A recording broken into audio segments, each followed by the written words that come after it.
Reinhard Bütikofer, you're the chair of the European Parliament's China delegation, one of the people who are being targeted for retaliatory sanctions by China.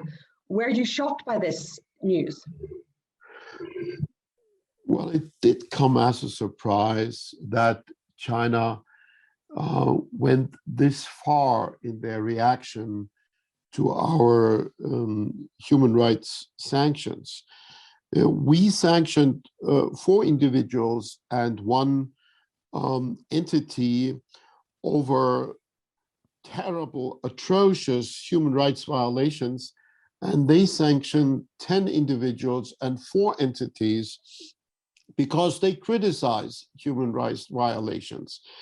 But when you look at the composition of the people they attack, it is 5 members of the European Parliament from the 4 major democratic groups in the Parliament. It is several national parliamentarians. It is very estimated think tankers. It is the whole human rights subcommittee of the European Parliament.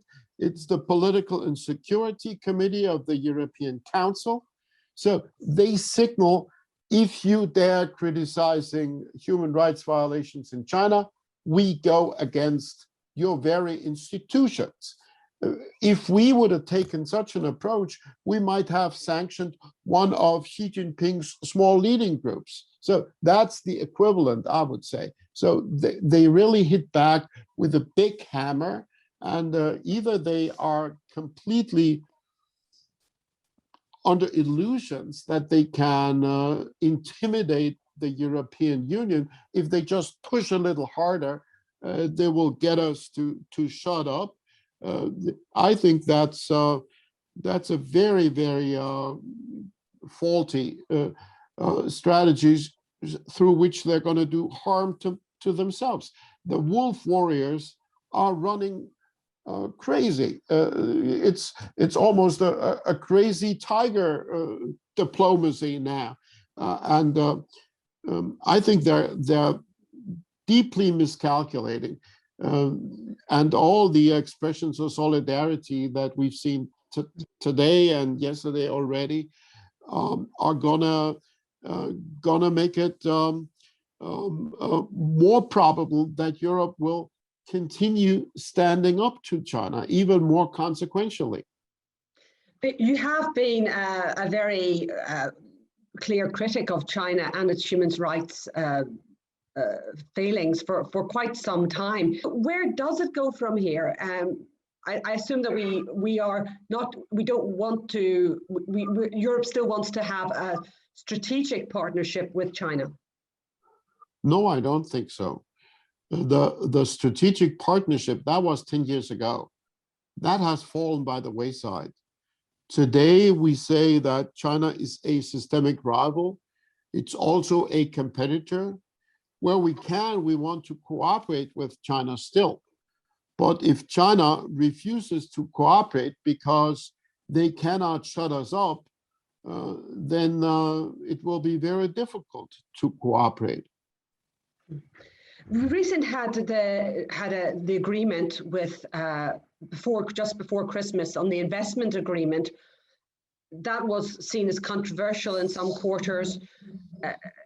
Do you think that the Parliament will accept that agreement? Well, it's way too early to try making a final assessment, but obviously, as long as Parliament is under sanctions from the Chinese side, what do they expect of us? Do they really think that we will just ignore how they deal with us and say go ahead?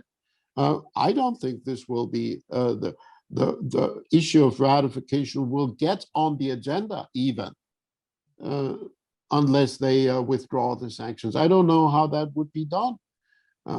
But it's also not just the European Parliament where this is highly controversial. In France, where President Macron made a point in sticking his neck out in support of CAI, it's now becoming more of a millstone around his neck, because he's being attacked from the left and from the right for taking that particular route and supporting the chancellor. And the chancellor will not be there to see through the ratification of the deal either. Going forward, you're chair of the delegation in the parliament. Will you be making any moves on your side to reach out and to maybe address the situation, or have all roads been cut off?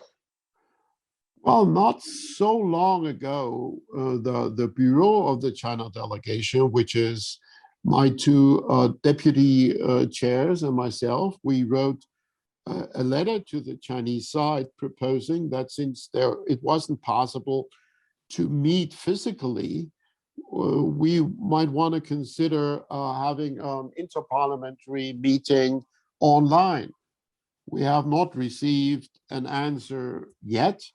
At the time, the reaction was reported to be favorable. I don't know what they think now. Maybe they don't want to talk with us. I mean, there's a lot we can do. We're not waiting for the National People's Congress to show up if they don't want to. Look, we're not saying we don't want to talk to China. We're not saying we want to rupture the relationship. We're not saying we want to avoid cooperating. It's just the opposite. But what we're not going to be accepting is a Chinese demand that in order to be even allowed to communicate, to be even allowed to cooperate, you have to live by Chinese rules. That they don't accept freedom of speech in their own country is bad enough. That they now want to export the suppression of freedom of speech to other countries is just utterly unacceptable, and it will not happen in this European Union.